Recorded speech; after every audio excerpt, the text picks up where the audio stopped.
Special intensive revision ಬಗ್ಗೆ ಇವತ್ತು ಕ್ಯಾಬಿನೆಟ್ನಲ್ಲಿ ಚರ್ಚೆ ಮಾಡುವಂಥದ್ದು, ಜೊತೆಗೆ ಕೇಂದ್ರ ಸರ್ಕಾರಕ್ಕೆ ಪತ್ರ ಬರೆಯುವಂಥ ಪ್ಲಾನು ಇರೋದು ಯಾವ ಥರ? ಇಲ್ಲ, ಅಜೆಂಡಾದಲ್ಲಿ SIR ಬಗ್ಗೆ ಏನು ಬಂದಿಲ್ಲ.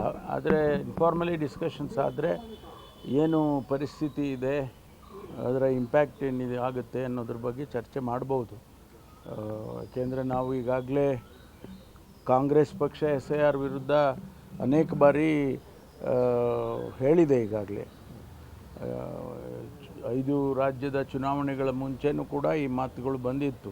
ವಿಶೇಷವಾಗಿ ಪಶ್ಚಿಮ ಬಂಗಾಳದಲ್ಲಿ SIR ಮಾಡುವಾಗ ಏನು ನಮ್ಮ ಸಂದೇಹಗಳಿದ್ವು ಅವೆಲ್ಲ ಕೂಡ ಇವತ್ತು ಒಂದು ರೀತಿಯಲ್ಲಿ ಪ್ರೂವ್ ಆಗಿದೆ ಅನ್ನುವಂಥ ಮಾತುಗಳು ಬರ್ತಾ ಇದೆ.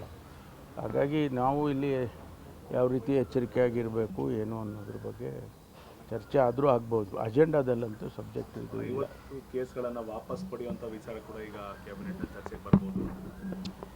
ಅಲ್ಲ, ಈಗ ಕ್ಯಾಬಿನೆಟ್ ಅಜೆಂಡಾದಲ್ಲಿ ಯಾವ್ದು ಬರ್ತಾ ಇದೆ ಅನ್ನೋದು ಈಗ ನಾವು ಬಹಿರಂಗ ಮಾಡೋಕ್ಕಾಗುತ್ತಾ?